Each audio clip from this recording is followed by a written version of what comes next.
The rain fell in sheets across the muddy fields of Valentry, turning the dirt roads into rivers of brown sludge that pulled at boots and swallowed. Footsteps. Whole Marcus Chun stood in the doorway of the medical tent, watching the storm roll across the valley below, his hands still trembling from what he had just witnessed inside. He was 34 years old, a field medic from the United Terran Aid Corps, and he had seen death before on a dozen different worlds across human space, but nothing had prepared him for this. Behind him, the sound of keening filled the tent, a high-pitched clicking wail that rose and fell like waves crashing against ancient shores. Was the sound of grief in a language he did not speak, but one that needed no translation. The Kalori were a small people, standing barely 4 feet tall at their fullest height, covered in soft gray feathers that rippled when they breathed or felt strong emotion. They had large, round eyes the color of amber and delicate three-fingered hands that they used to weave the most beautiful textiles Marcus had ever seen. For 300 years, they had lived under the rule of the Tovan hegemony, serving as farmers and weavers and laborers on worlds their masters deemed too harsh for their own comfort. The Torvan had given them protection, they claimed, and purpose, and a place in the grand order of galactic civilization. What they had not given them was medicine. Marcus turned back into the tent and looked at the small form lying on the cot in the center of the room. Civi had been 6 years old in human terms. Though the Kalori measured age differently, she had been brought to the aid station 3 days ago by her parents, her small body burning with fever, her breathing shallow, and labored. The parasitic infection that had taken hold in her lungs was common on agricultural worlds like this one, spread by the insects that swarmed the irrigation channels during the wet season. It was also entirely treatable. A single injection of antiparasitic compound would have killed the organisms within hours and allowed her body to heal. Marcus had seen human children recover from the same infection in less than a week, but Marcus did not have the compound. The Torvan had declared all advanced medical supplies restricted goods, available only through licensed hegemony distributors at prices no Kalori village could ever afford. There was a Torvan orbital station circling this very world, Marcus knew, with medical bays stocked full of every drug and treatment the galaxy had ever developed. They had watched Civi die from orbit. Her parents knelt beside the cot now, their feathers flat against their bodies in the Kalori expression of deepest sorrow. The mother held her daughter's small hand in her own, stroking the soft down that covered it, making sounds that were half words and half pure grief. The father sat motionless, his amber eyes fixed on nothing, as if his soul had left his body to follow his child into whatever came next. Marcus walked to them slowly and knelt down beside the cot. He did not know what to say. In his 12 years of service, he had learned phrases of comfort in a dozen alien languages, but none of them seemed adequate now. "I am sorry," he said finally, the words feeling small and useless in his mouth. "I tried everything I could." The mother looked up at him, and in her eyes Marcus saw something that would stay with him for the rest of his life. It was not anger, though she had every right to be angry. It was not even accusation, though she could have blamed him for failing to save her child. It was resignation. She had expected this. She had known from the moment she carried her sick daughter through the mud to his tent that Civi would probably die, because Kalori children had been dying of treatable diseases for 300 years, and nothing ever changed. That look broke something inside Marcus Chun that he had not even known was there. He stood up abruptly and walked to the communication console at the back of the tent. His hands moved across the controls with a certainty that surprised him, opening a channel to the Terran relay station in the outer system. Message he composed was short. It contained no diplomatic language, no careful phrasing, No consideration for political consequences. It simply told the truth. They let her die, he wrote. There is a cure for this infection, the same compound we use on human children. And the Torvan have warehouses full of it in orbit above this world. But they would not give it to one sick Kellery girl, because her people cannot pay their prices. They watched from their station, and they let her die. Her name was Sivi, and she was 6 years old, and she liked to chase the flying insects in the fields, and her mother says she wanted to learn to weave, like her grandmother. And they let her die. He pressed the transmit button before he could think better of it. The message shot out into the void at the speed of light, bouncing from relay to relay across the vast distances of space, heading toward Earth, and every human colony in between. Marcus did not know it then, but he had just started a fire that would burn across the galaxy. He turned back to the grieving family and knelt beside them once more. "I am going to tell everyone," he said quietly, not knowing if they understood his words, but needing to say them anyway. "I am going to tell them what happened here. And I promise you that your daughter will not be forgotten." Outside, the rain continued to fall, washing the mud of Velen 3 clean for another season of planting and harvest. But somewhere in the stars above, a message was traveling through the darkness, carrying with it the seeds of something that no one in the galaxy had seen coming. Humanity was about to remember who it was. The message reached Earth on a Tuesday morning. By Wednesday evening, it had been viewed by 3 billion people. By Friday, it had sparked the largest public outcry in the history of the United Terran. Congress Marcus Chun had not intended to start a movement when he pressed that transmit button in his rain-soaked medical tent on Velen 3. He had simply been a man, pushed past his breaking point, speaking truth into the darkness because he could not bear to stay silent. But humanity had been waiting for something like this for a very long time. For 2 centuries, humans had existed on the edges of galactic civilization, tolerated but never respected, treated as children playing at the games of older and wiser species. The great powers of the galaxy looked down upon them with a mixture of amusement and contempt. Humanity was young, they said, barely out of their cradle, still learning the ways of the universe. They would grow out of their idealism eventually, and learn to accept things as they were. They were wrong. United Terran Congress convened an emergency session in the Great Assembly Hall in Geneva, where delegates from every human world gathered beneath the blue marble dome that showed Earth as it appeared from space. The chamber buzzed with voices speaking 100 different languages, all of them asking the same questions. How could this have happened, and what were they going to do about it? The Torvan ambassador arrived on the 3rd day of debates, summoned to explain his government's policies regarding medical aid to subject species. His name was Vorth Khan, and he stood nearly 8 feet tall, his scaled skin gleaming under the chamber lights like polished bronze.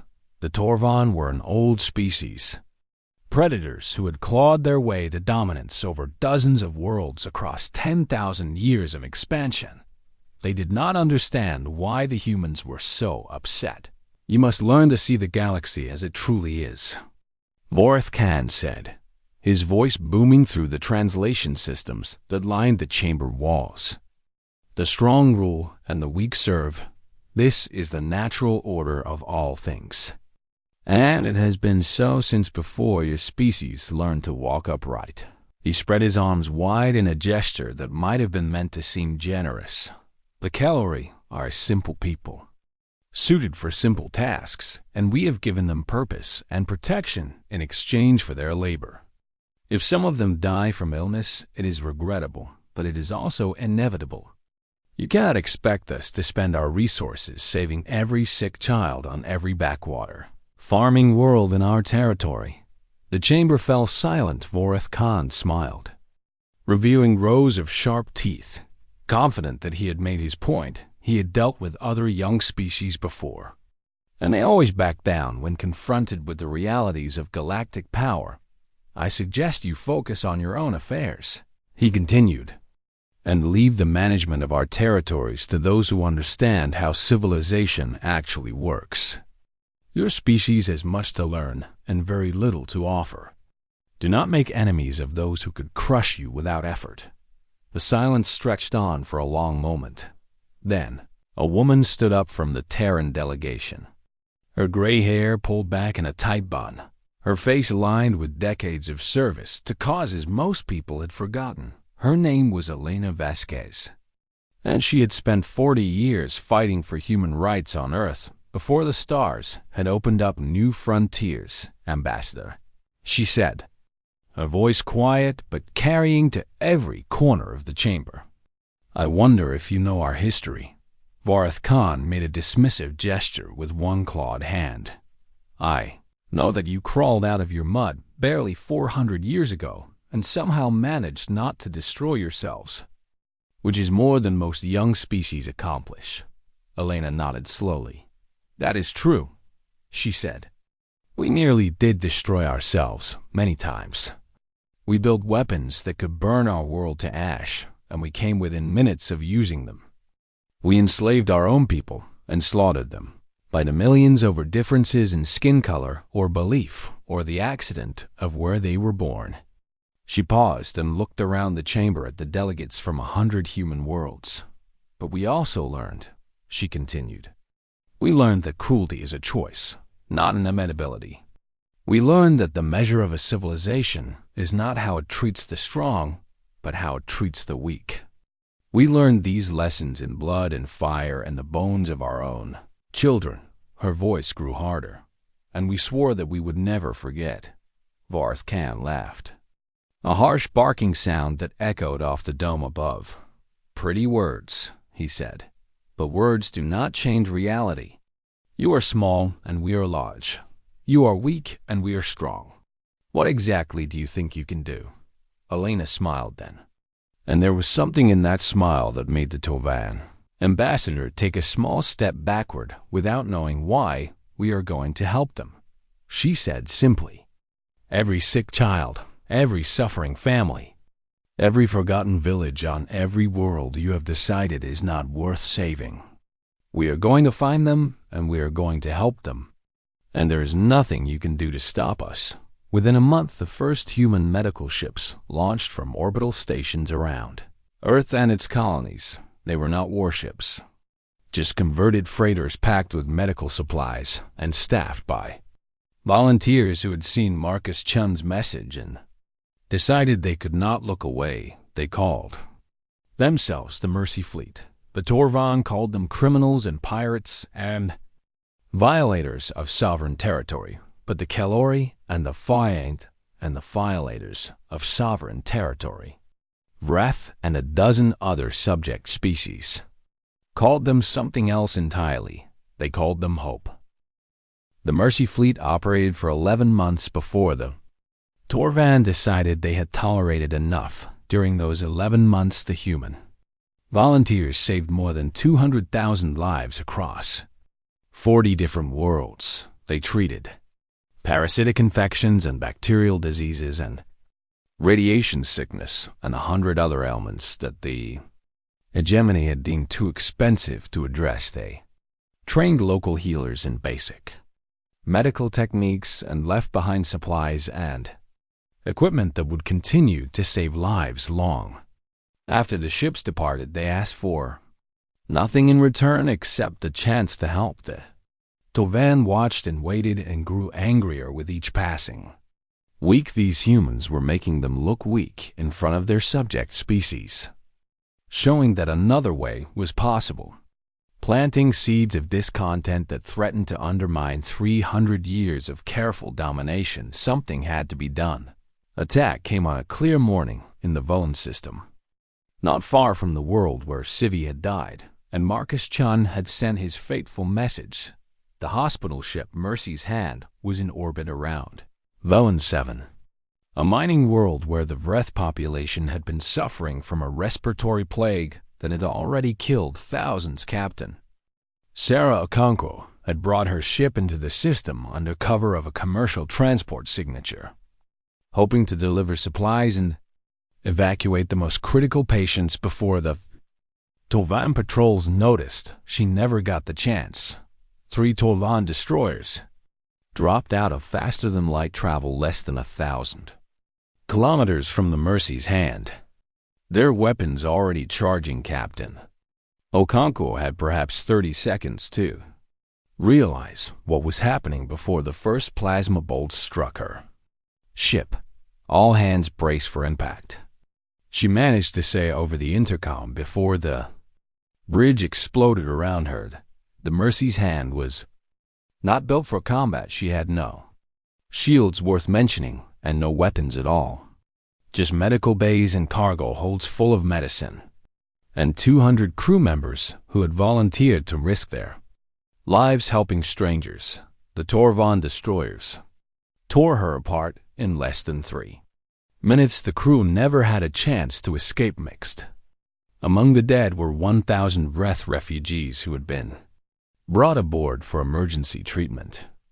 Their fragile bodies now scattered among the debris that tumbled through the void. The Torvan broadcast the footage of the destruction across every communication channel in the sector, making sure that every human ship and every subject world saw what happened to those who defied the hegemony. They expected humanity to be afraid. They expected the Mercy fleet to turn back and the protests on Earth to die down and the natural order of things to reassert itself. They had fundamentally misunderstood what kind of species they were dealing with. The news of the Mercy's hand reached Earth within hours. This time there was no debate in the United Terran Congress. Elena Vasquez stood before the assembly once more, her face pale but her voice steady as stone. 1 year ago, we told the Torvan ambassador that we would help the people suffering under his government's rule, she said. He told us we were weak and foolish, and that there was nothing we could do.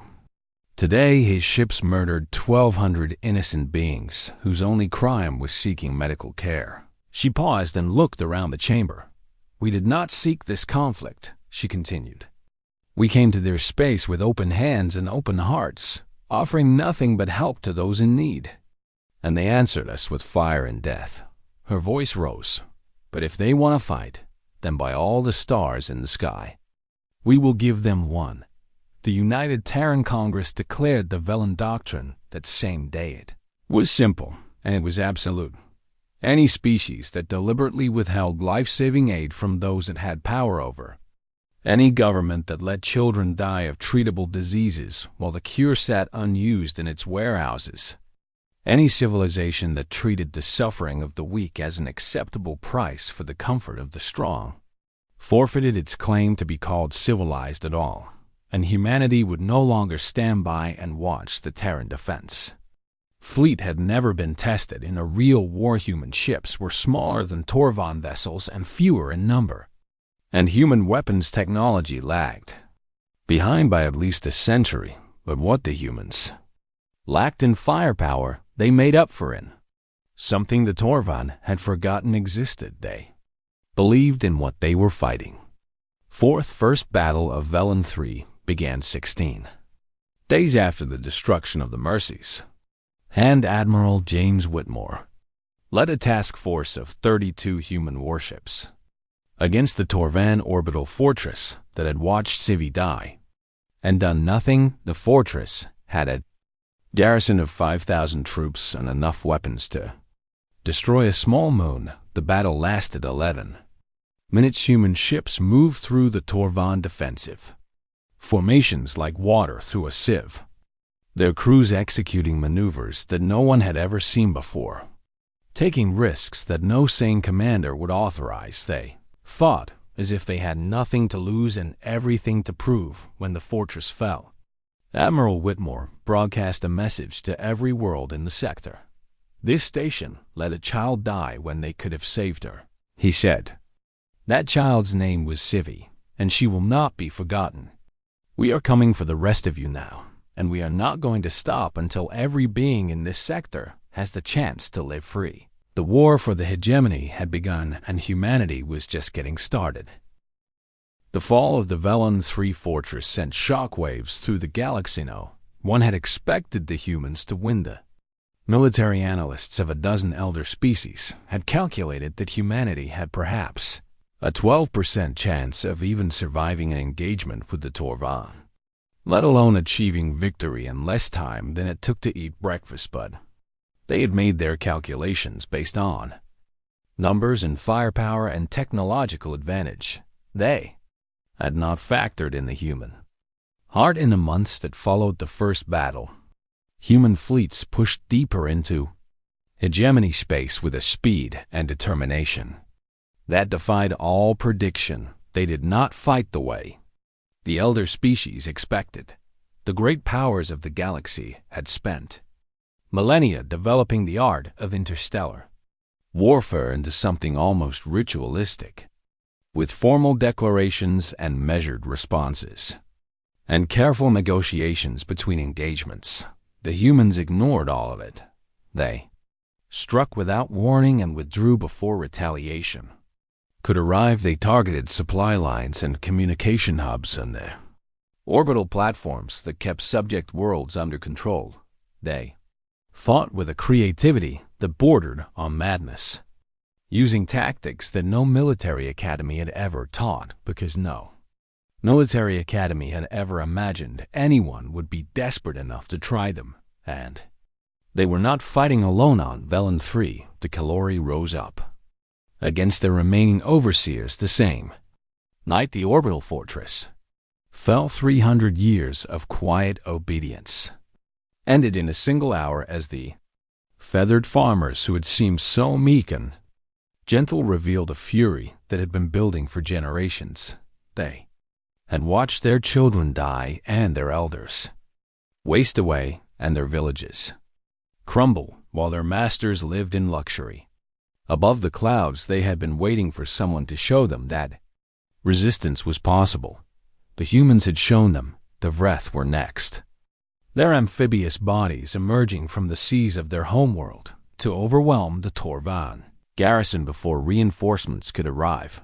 Then the Kavani, the silicon-based beings who had served as miners and heavy laborers in the most dangerous regions of hegemony space. Then the Yitharan and the Malo and the Quintari, and a dozen other species whose names humans had never even heard. Before, the hegemony was not just losing a war, it was losing an empire. The Galactic Council finally took notice. On the day human ships appeared in the neutral zone bordering Council space, the Council was the closest thing the galaxy had to a universal government, a gathering of the 20 oldest and most powerful species, who had appointed themselves arbiters of interstellar affairs. They had watched the conflict between humanity and the Torvan with a mixture of curiosity and disdain, viewing it as a minor squabble between a fading regional power and an upstart newcomer who would soon learn their place. But the upstart was winning, and that changed everything.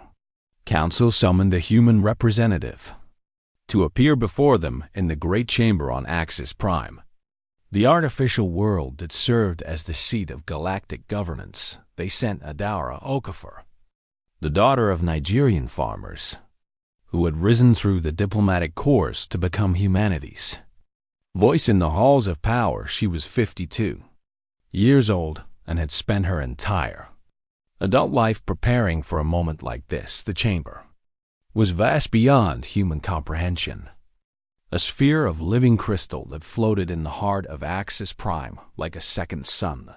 Council members sat in alcoves carved from the crystal walls, their forms ranging from vaguely humanoid to utterly alien. Some of them were so old that they had watched humanity's ancestors take their first uncertain steps out of the African savannah. The speaker of the council was a being called the Eon, a creature of pure energy contained within a shell of woven starlight that had served as the voice of the elder species for longer than humanity had possessed language. "You have disrupted the order of things," the Eon said, its voice resonating through the chamber like the tolling of distant bells. The Toran may have been brutal and their methods distasteful, but they maintained stability in their sector for millennia. You have torn that stability apart in a matter of months. Adara stood in the center of the chamber, a single small figure surrounded by the accumulated wisdom and power of the galaxy. She did not flinch. The Torvam maintained their stability by letting children die, she replied, by working entire species to exhaustion and then discarding them when they were no longer useful, by treating sentient beings as resources to be exploited rather than lives to be valued. The Eon flickered with something that might have been impatience. Such is the way of empire, it said. Such has always been the way. The strong survive and the weak perish, and the universe continues turning. Your species is young and still believes it can change the fundamental nature of existence. You will learn otherwise in time. Perhaps, Adara said. Or perhaps you have simply forgotten what it means to believe in something beyond your own survival. A rustle of surprise passed through the council. No representative of a younger species had ever spoken to them with such directness. Why do you do this? Another council member asked. A crystalline being whose faceted surfaces reflected Adara's image 1,000 times. The Kelori are not your people. The Vreth are not your kin. You share no blood with any of the species you claim to be liberating. What possible benefit does humanity gain from this war? Adara looked up at the ancient being and smiled. Because we remember what it was like to be powerless, she said. We remember being slaves and refugees and victims. We remember the camps and the chains and the mass graves. We remember every time the strong looked at the weak and decided they were not worth saving. Her voice grew stronger, and we swore we would never look away again. The council fell silent in 10,000 years of galactic politics. They had never heard anyone say anything like that, and for the first time and longer than any of them could remember, they were not sure what to do next. The war entered its second year with no end in sight. The Torvan had retreated to their core worlds, abandoning the outer territories to focus their remaining forces on defending the systems that truly mattered to them. They had underestimated humanity once and paid dearly for it.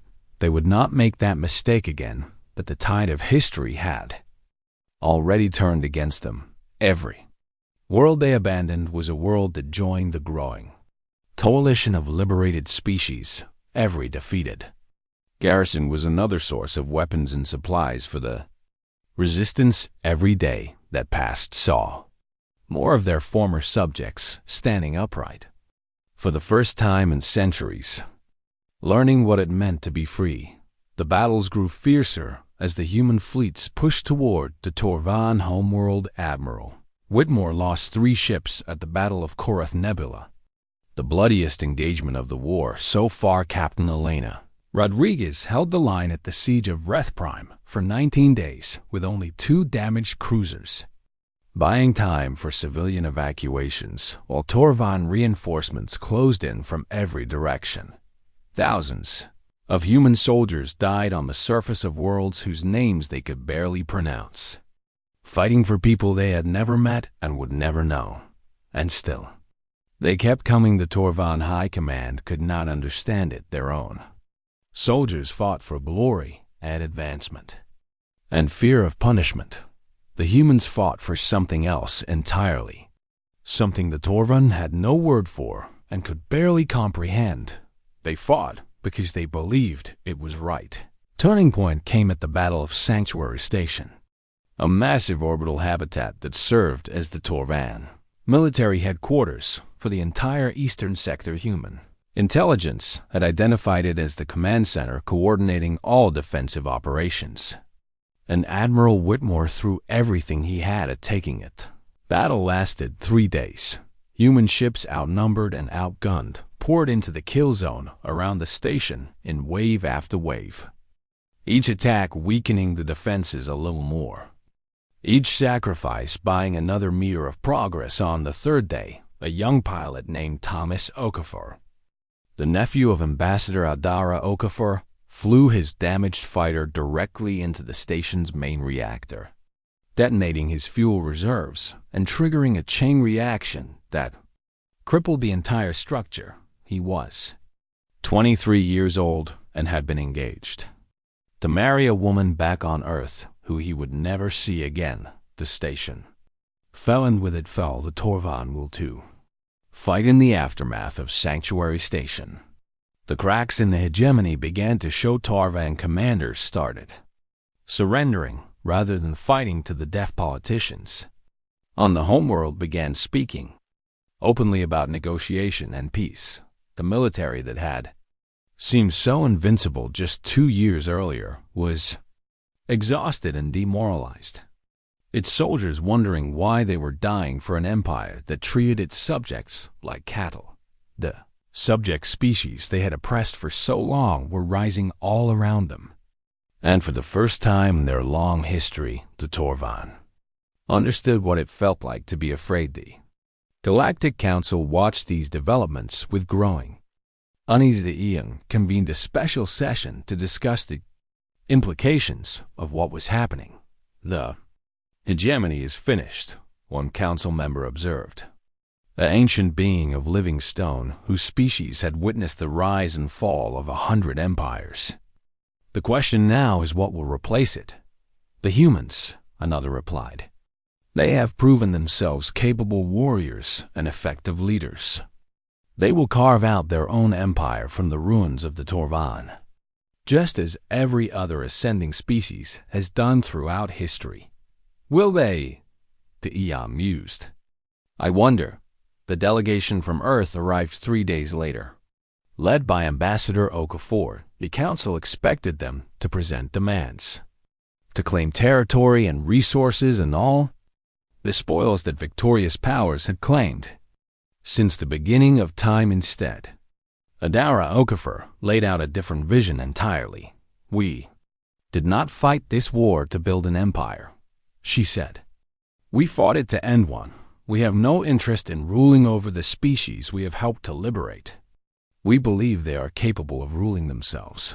The council members shifted uneasily in their alcoves. Then what do you want? The Eon asked. A partnership, Adara replied. A compact between all sentient species, bound by a simple promise.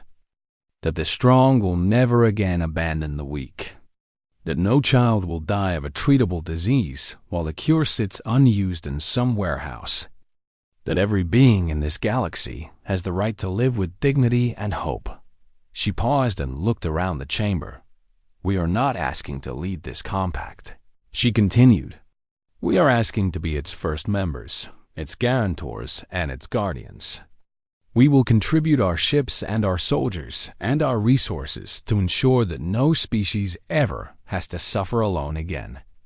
The silence that followed stretched on for a long moment. Finally, the Eon spoke. What you propose has never been attempted in all the history of this galaxy, it said. Every great power that has risen has done so by domination and conquest. Your species alone seems determined to defy that pattern. Adara smiled. We are not defying anything, she said. We are simply remembering what we learned from our own darkest hours. That there is no strength without compassion, no civilization without mercy, no future worth having without hope for all. The council voted 3 days later.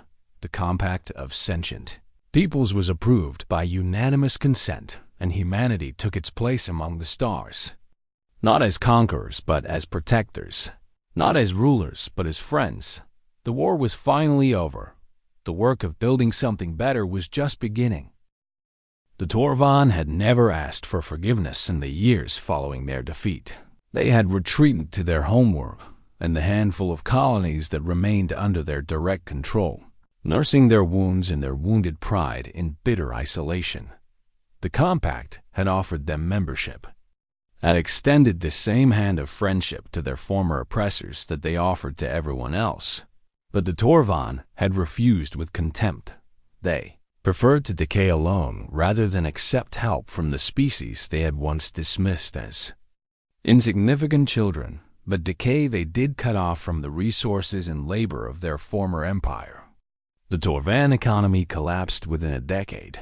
Their population began to decline as young people lost hope in the future, and elders succumbed to diseases that had once been easily treatable. The Bia, great cities that had stood for 10,000 years, began to crumble as there was no one left to maintain them. The galaxy watched and waited for humanity to take revenge. It was what every other victorious power had done throughout history. To crush their defeated enemies completely and ensure they could never rise again, the elder species of the Galactic Council fully expected the Compact to blockade the Torvan worlds and let them starve, or perhaps to launch a final devastating attack that would end the threat once and for all. Instead, Ambassador Adara Okafor stood before the Compact Assembly and proposed something that shocked everyone. "We must help them," she said. The chamber erupted in protest to Galari. Delegates whose parents had been worked to death in Torvan labor camps demanded to know why they should lift a finger for their former oppressors' Vreth representatives whose homeworld still bore the scars of occupation. Argued that the Torvan deserved whatever fate befell them. Even some human delegates questioned whether it was wise to strengthen a species that might one day threaten them again. Adora waited for the noise to die down before she continued. "I understand your anger," she said. "I share it. The Torvan committed terrible crimes against all of us, crimes that can never be fully repaid. But we did not create the Compact to punish the guilty. We created it to ensure that no one would ever suffer alone again." She paused and looked around the chamber. "The oath we swore does not have exceptions," she continued. "It does not say we will help the weak unless they were once strong. It does not say we will offer mercy unless the recipient was once cruel. It simply says we will help those who need help, regardless of who they are or what they have done." A Kellori delegate rose to speak, her gray feathers bristling with barely contained emotion. "You ask us to forget what they did to our children," she said. "You ask us to set aside 300 years of suffering as if it means nothing." "No," Adara replied gently. "I ask you to remember what they did. To remember every death and every cruelty and every moment of despair, and then to choose to be better than they were. To prove that the Compact is more than just another empire with a kinder face.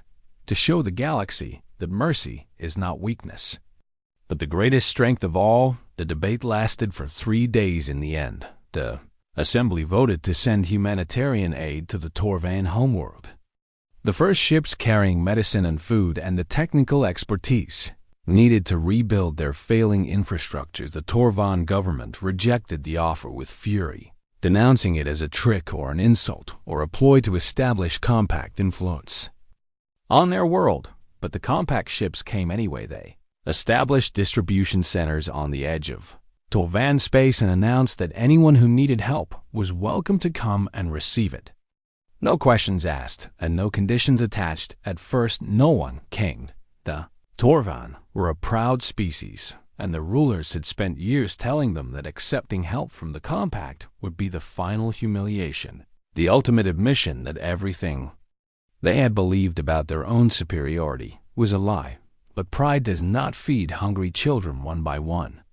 Torvan families began to appear at the distribution centers, their scales dull with malnutrition and their eyes hollow with despair.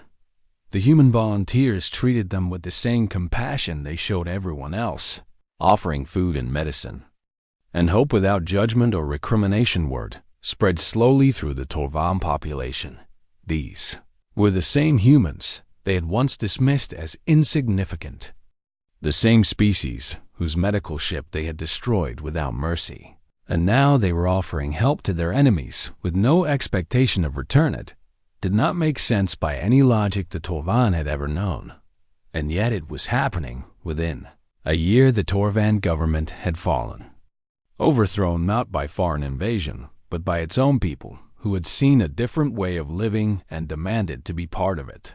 The new leaders approached the Compact with humility that would have been unthinkable a generation earlier, asking not for conquest or submission, but for partnership. We do not deserve your forgiveness." The new Torvan ambassador said in his first address to the assembly.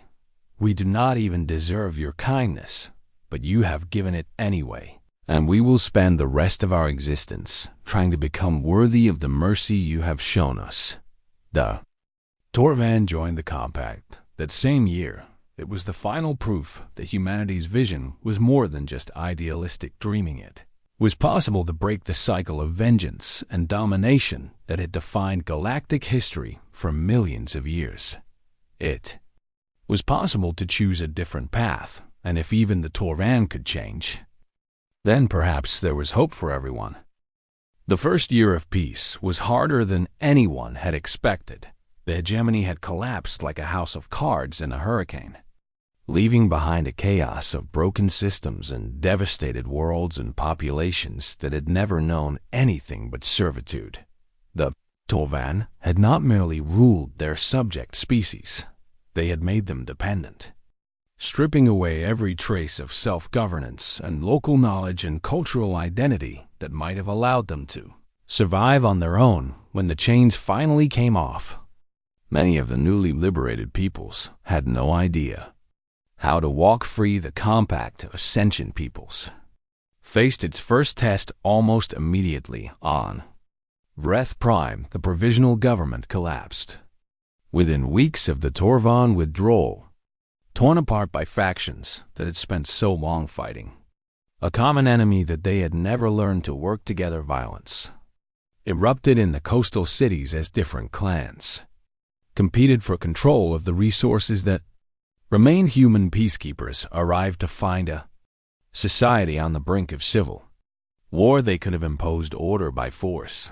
They had the ships and the soldiers and the weapons to crush any resistance and install whatever government they chose.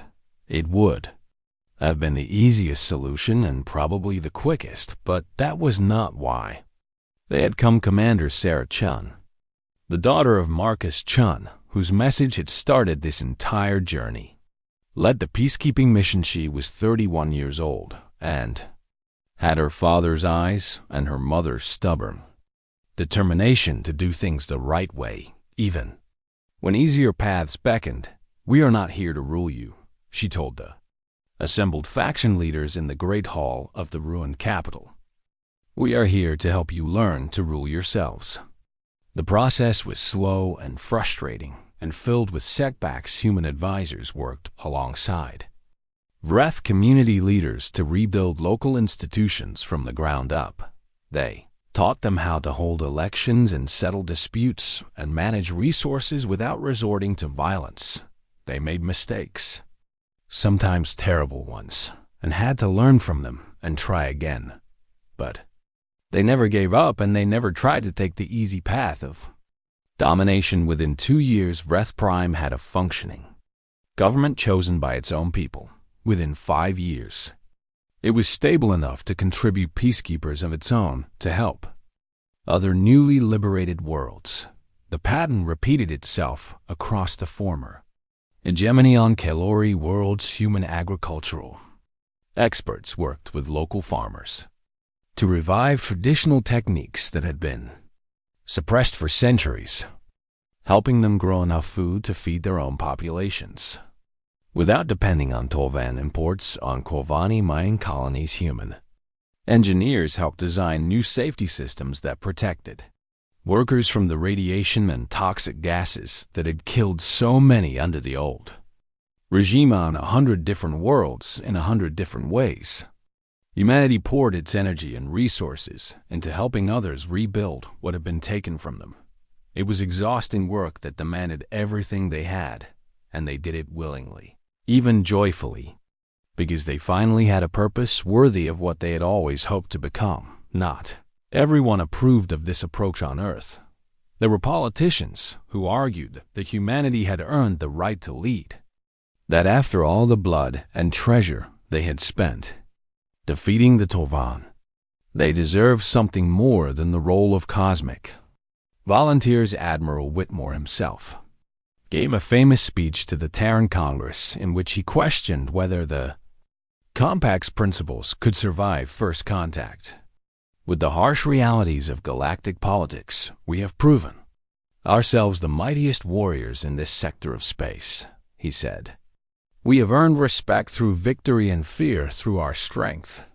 Why should we pretend to be equals with species who could not have freed themselves without our help? The debate raged for months, but in the end the voices calling for empire were drowned out by something stronger. The faces of the children they had saved the gratitude of the families.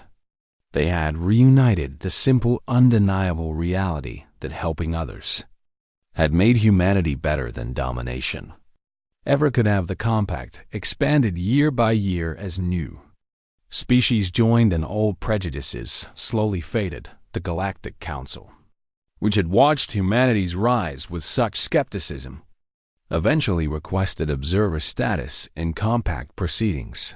The Eon itself delivered a speech acknowledging that the younger species had taught their elders something valuable.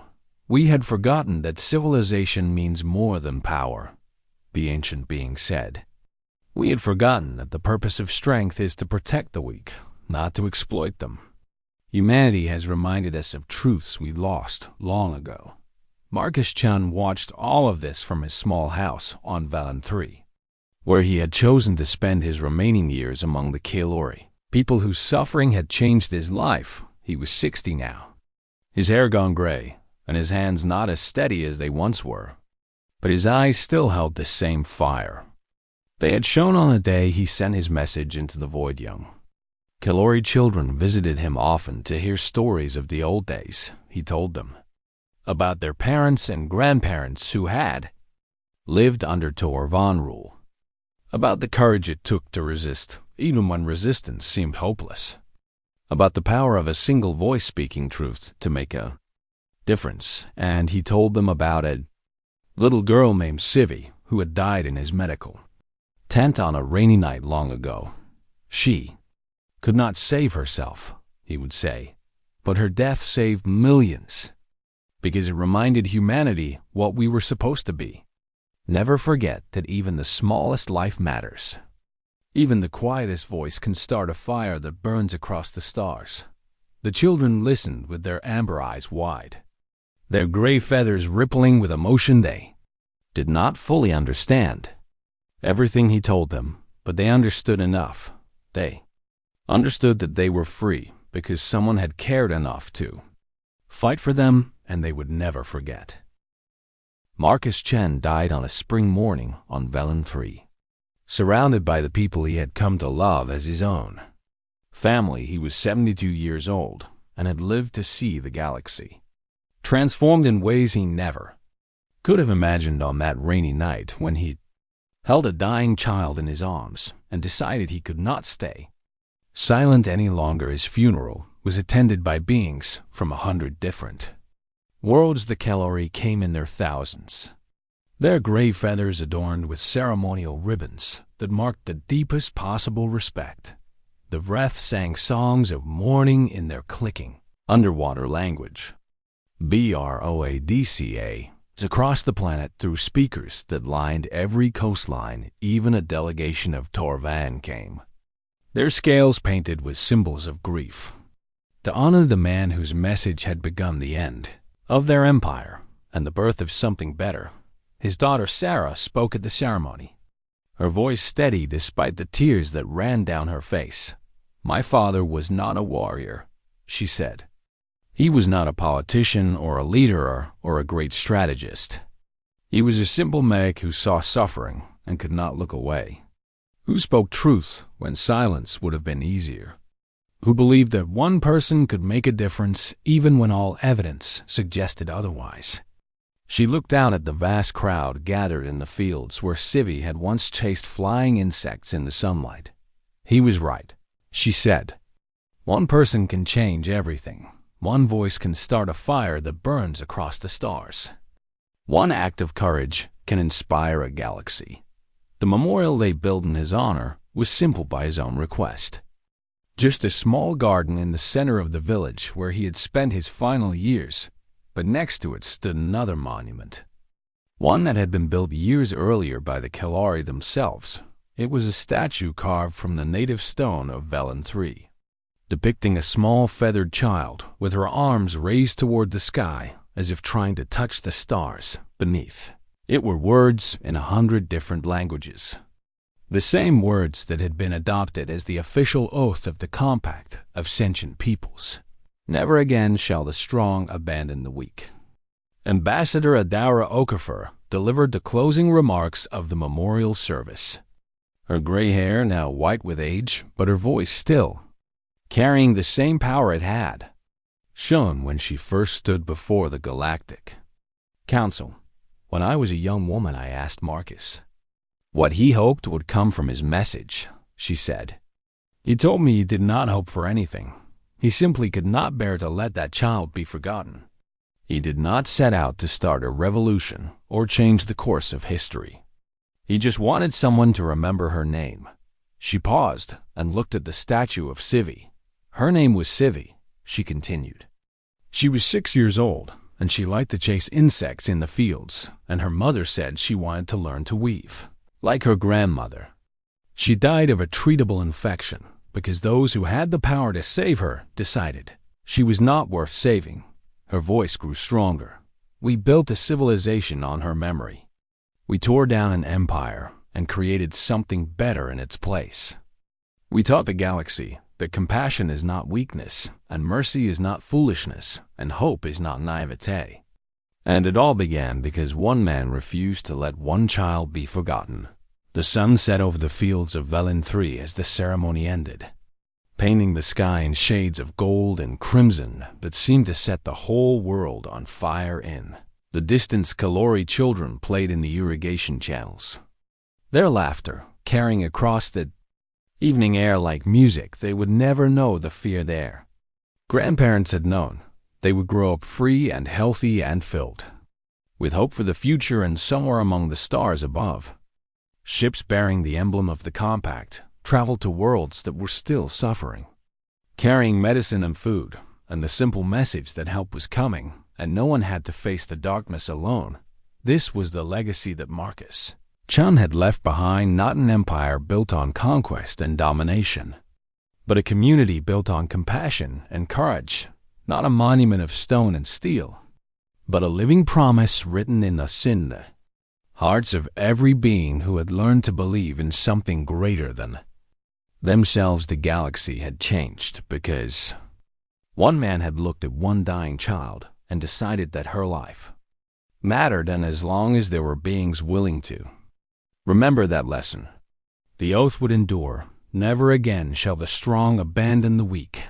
This is the promise. This is the oath, and humanity will keep it until the last star fades from the sky.